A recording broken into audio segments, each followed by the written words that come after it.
Hello students.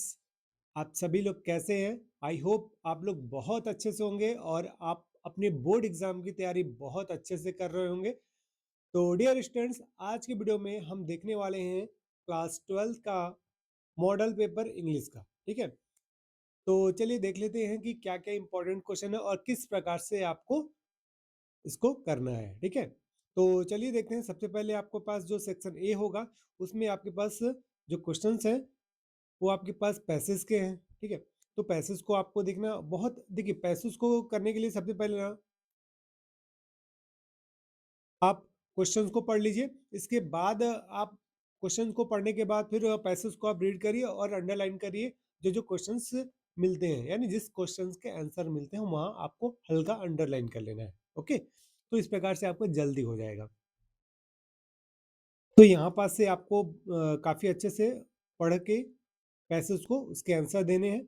और मैं आपको पूरा ग्रामर पोर्शन, ठीक है, ग्रामर का जितना भी आपके पास पोर्शन है उसे मैं एक अलग से और वीडियो बना दूंगा, है ना, शॉर्ट ट्रिक के साथ, तो आप उसको बहुत अच्छे से कंप्लीट कर सकते हैं। ठीक है, इससे पहले जो मैंने मॉडल पेपर अपडेट किया था तो आप लोग उसमें देखेंगे तो सारे ग्रामर पोर्शन को मैंने बहुत अच्छे से बताया हुआ है ना, और ट्रिकी के साथ बताया। तो यदि आप लोगों ने नहीं देखा हुआ तो देख लीजिएगा, प्लेलिस्ट पे वीडियो मिल जाएगा आपको। नेक्स्ट देखिए, आप यहाँ पास आपके पास कुछ और मिलेंगे क्वेश्चंस।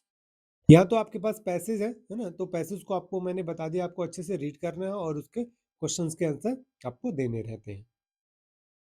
ठीक है, इसका पीडीएफ भी आपको व्हाट्सएप ग्रुप और टेलीग्राम चैनल पर मिल जाएगा। तो यदि आप चैनल पर नए हैं तो चैनल को सब्सक्राइब कर लीजिएगा, साथ ही बेल आइकन का बटन जरूर प्रेस कर लीजिएगा। और इस वीडियो के डिस्क्रिप्शन में आपको व्हाट्सएप ग्रुप और टेलीग्राम चैनल का लिंक दिया हुआ है, तो आप वहां से ज्वाइन कर सकते हैं पीडीएफ के लिए। ठीक है, नेक्स्ट देखिए, आप यहाँ से आपके पास और इसके पैसेज के ही क्वेश्चन आंसर आपके पास यहाँ मिलेगा। ठीक है, पैसेज का काफ़ी इंपॉर्टेंट रोल हो जाता है सेक्शन ए में, तो बहुत ही अच्छे से आपको करना है। नेक्स्ट देखिए, आप सेक्शन बी की बात कर लेते हैं, जो कि हम ग्रामर पोर्शन की बात कर रहे थे, है ना। ठीक है, तो देखिए सबसे पहले क्या दिया हुआ है, आपके पास वॉइस चेंज करना है। We shall watch the match और we shall watch the match, इसको करना है वॉइस में चेंज। तो सबसे पहले ये जो आप ऑब्जेक्ट देख रहे हैं ना, द मैच, ये ऑब्जेक्ट सब्जेक्ट में कन्वर्ट होता है। ठीक है, तो इस ऑब्जेक्ट को हम सब्जेक्ट में कन्वर्ट करेंगे, द मैच। तो अब इस सब्जेक्ट के अकॉर्डिंग सेल और विल में से अपने को यूज करना है, क्योंकि ये फ्यूचर इंडेफिनिट में यानी फ्यूचर सिंपल टेंस में ये दिया गया है। तो मैच के साथ क्या लगेगा, विल। ठीक है, और उसमें जो इसका स्ट्रक्चर होता है, क्या करेंगे हम, एक तो सब्जेक्ट बनाते हैं, सब्जेक्ट के बाद सेल, सेल और विल यूज करते हैं, और उसके बाद प्लस बी यूज करते हैं। ठीक है, और वर्ब थर्ड फॉर्म प्लस जो सब्जेक्ट को ऑब्जेक्ट बनाते हैं उसको यूज किया जाता है। ठीक है, बाई के साथ, राइट। V3 के बाद हम क्या यूज करते हैं, बाई, और फिर प्लस ऑब्जेक्ट यूज करते हैं। क्लियर, तो ये तो इसका स्ट्रक्चर है, तो इसी के अकॉर्डिंग आपको बनाना है। तो सबसे पहले हमने लिख दिया द मैच, फिर विल, फिर बी, और वॉच का थर्ड फॉर्म क्या है, वॉच्ड, और बाई। वी का, वी को हम जब पैसिव वॉइस बनाते हैं तो इसको चेंज करते हैं तो अस हो जाता है। जैसे ही के लिए हिम होता है ना, सी के लिए हर हो जाता है। ये रूल है, राइट। ये जो सब्जेक्ट है वो थर्ड पर्सन में कन्वर्ट होता है। नेक्स्ट देखिए, the teacher said to me, can you write a letter, can you write a letter. तो अब ये क्या बोला गया है, वो नरेशन बनाना है। तो आप देख रहे हैं यहाँ पर सेड टू मी, मतलब उसने मुझसे पूछा। ठीक है, उसने मुझसे कहा, राइट। द टीचर मतलब टीचर ने मुझसे कहा। ओके, इसका मीनिंग ये हुआ कि the teacher said to me, teacher ने मुझसे कहा कि can you write a letter, क्या तुम एक लेटर लिख सकते हो, यानी पूछा।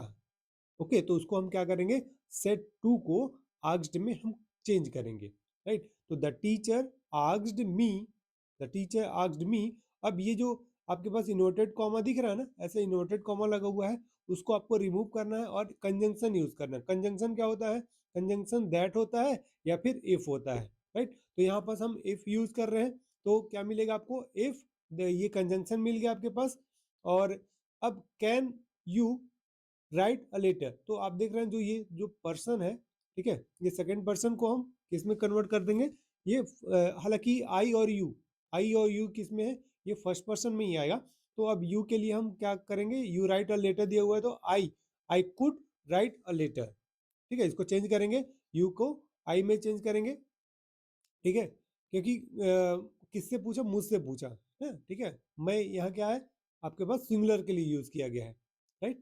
तो इसलिए हम यहाँ पास लिखेंगे I could write a letter. Clear? Next है the house surrounded by flood water collapsed. ठीक है, तो यहाँ पास आपको जो दिया हुआ है वो क्लॉज में चेंज करना है। ठीक है, कैसे? क्लॉज में। तो इसमें क्या देखेंगे? तो इसमें बोला गया कि बाढ़ के समय जो घर है वो कोलैप्स्ड हो गया।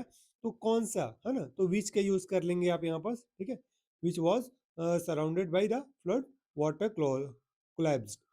नेक्स्ट है Kumud is too deep to hear the thunder ना, rewrite the sentence using so that. तो जनरली ये जो टी ओ दिख रहा है वहां पास आपको सो यूज करना है। ठीक है, और टी ओ के प्लेस पे दैट यूज करना है। ठीक है, फिर उसके बाद अब यहाँ पास कुमुद, कुमुद एक लड़की है यानी इसके लिए सी यूज करेंगे तो she can not hear the thunder. Next देखिए, my ambition is that I should serve my country. Change in simple sentence using infinitive, है ना? इन्फिनेटिव में आपको चेंज करना है। तो my ambition is to infinitive वो यूज करते हैं, to serve my country. Next है complex, combine two sentence and make a complex sentence. दोनों सेंटेंस को ज्वाइन करके आपको एक कॉम्प्लेक्स सेंटेंस बनाना है।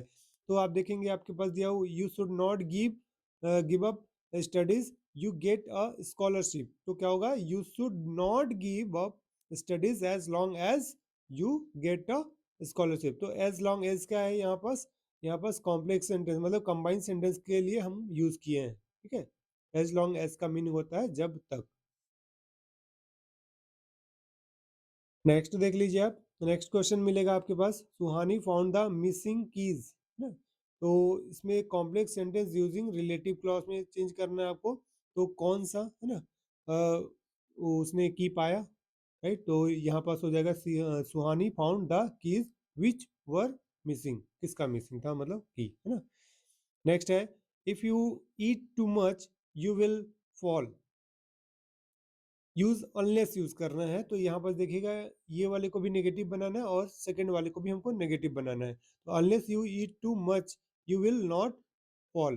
ठीक है, अनलेस का मीनिंग हो गया इफ नॉट। और फिर इसके बाद यहाँ पास जो हेल्पिंग वर्ब है उसके बाद हम यहाँ पास नॉट यूज कर लेंगे तो you will not fall ill. ठीक है, ये आ जाएगा इसका answer. Next as soon as दिया हुआ है as soon as he gets his salary he starts spending it, right? तो इसमें no sooner than का यूज करना है। तो पहले ही स्टार्टिंग कर देंगे in place of as long as, no sooner use करेंगे। देन इसके बाद यहाँ पास हम देखेंगे किस टेंस में दिया हुआ है। तो ये प्रेजेंट सिंपल टेंस में है क्योंकि वर्ब के साथ s लगा हुआ है। तो डज यूज करेंगे, he get his salary then।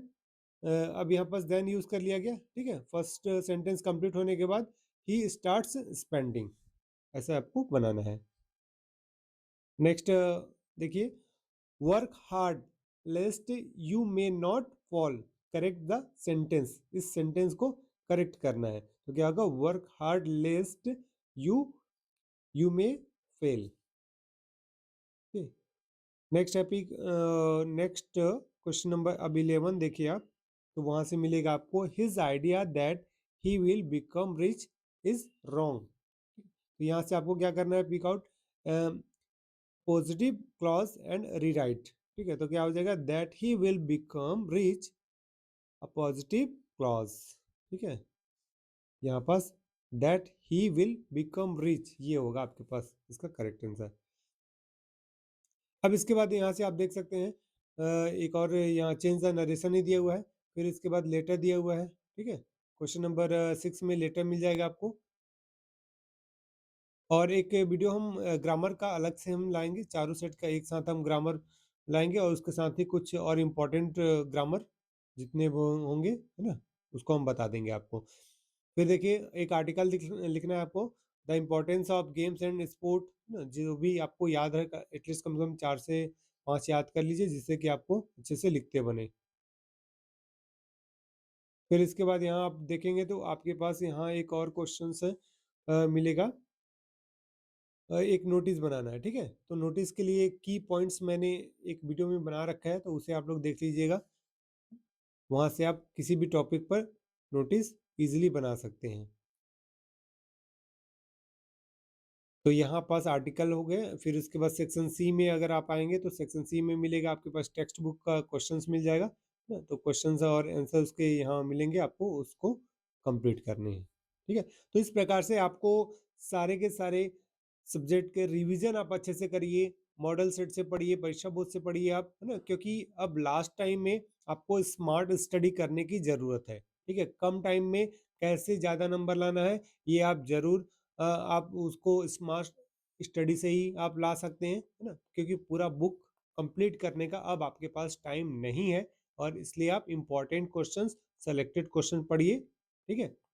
कुछ परीक्षा बोर्ड से पढ़िए और कुछ आपके पास चारों सेट हैं, उसको पहले कंप्लीट कर लीजिए, है ना? उसके बाद ऑफ़िशियल वेबसाइट पे जो जारी किया गया था, उसे हमने अपडेट कर रखा है, मॉडल पेपर, जो ऑफ़िशियल बोर्ड के द्वारा जारी किया गया था, उसे भी आप देख सकते हैं। मैंने ग्रुप में आपका क्वेश्चन बैंक भी सेंड किया है, तो वहाँ भी आप देख सकते हैं। ठीक है? ओके स्टूडेंट्स, तो मिलते हैं नेक्स्ट वीडियो में, तब तक के लिए thank you and good luck.